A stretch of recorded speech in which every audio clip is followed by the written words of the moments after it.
नमस्कार मित्रों, एसएम सर्वे YouTube channel पर आप सभी का हार्दिक स्वागत है।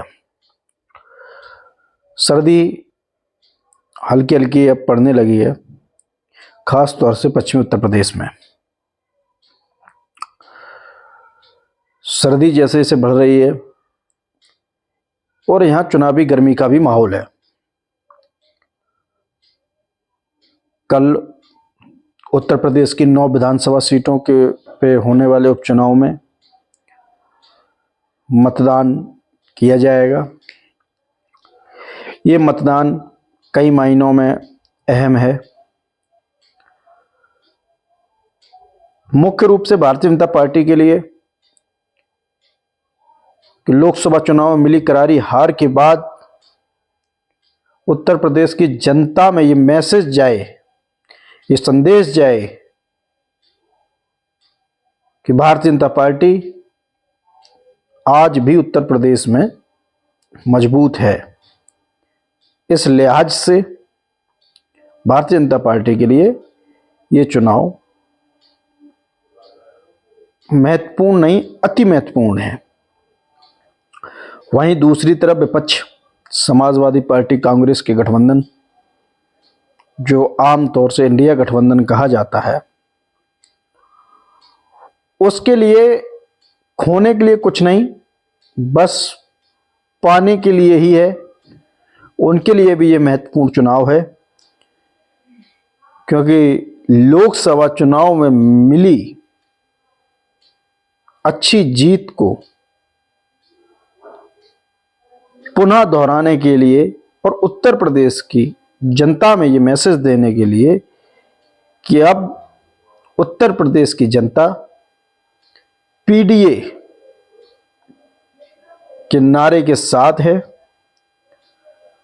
बटोगे तो कटोगे के नारे का समर्थन नहीं करती है। इसी बीच में चुनाव आयोग ने एक नोटिफिकेशन जारी किया कि उत्तर प्रदेश में कोई भी पुलिसकर्मी किसी भी मतदाता का पहचान पत्र या चेकिंग नहीं करेगा। कल के इस उपचुनाव में देखते हैं चुनाव आयोग की गाइडलाइन का कितना पालन किया गया।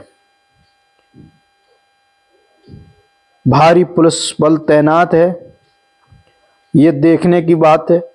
ये भारी पुलिस बल मतदाता को सुरक्षा देने के लिए है कि मतदाताओं को डराने के लिए।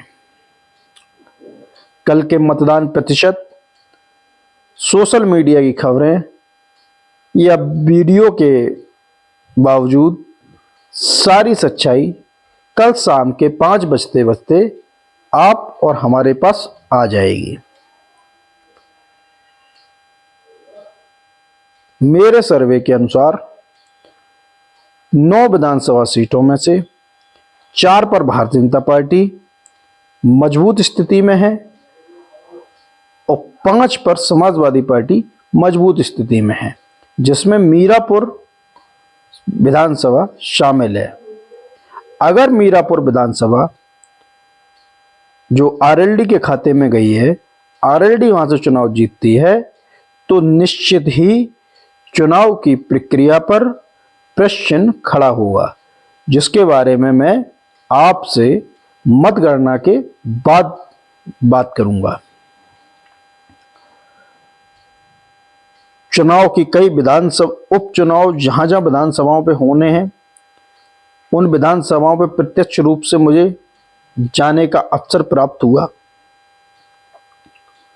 भारतीय जनता पार्टी अति आत्मविश्वास में भरी हुई है। ऐसा लग रहा जैसे कि चुनाव है ही नहीं, हमें तो बस जीत का सर्टिफिकेट मिल जाएगा। वहीं दूसरी तरफ विपक्ष जातीय समीकरण या जातीय गोलबंदी के आधार पर सुनिश्चित किए हुए है कि जीत हमारी होगी। अगर जातीय समीकरण देखा जाए तो ये वास्तविक सत्य है कि समाजवादी पार्टी मजबूत स्थिति में है।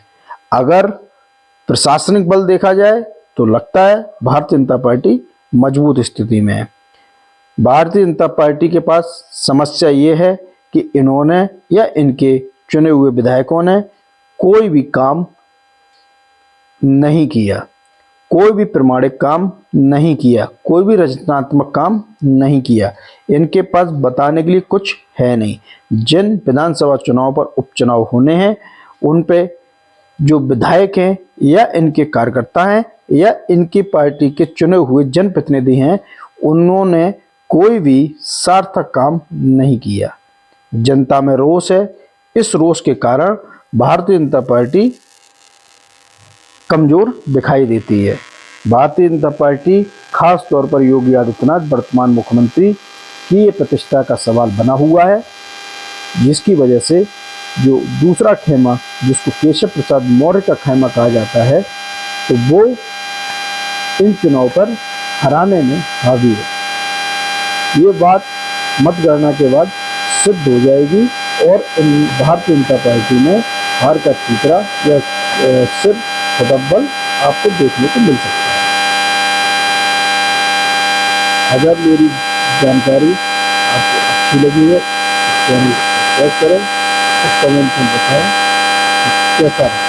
मैं जो सोच रहा हूँ वास्तविकता में सोच रहा हूँ। मतगणना के बाद कल फिर आपके सामने प्रस्तुत होऊंगा और एक एक चीज को रुझान आपको बताऊंगा। बहुत बहुत धन्यवाद।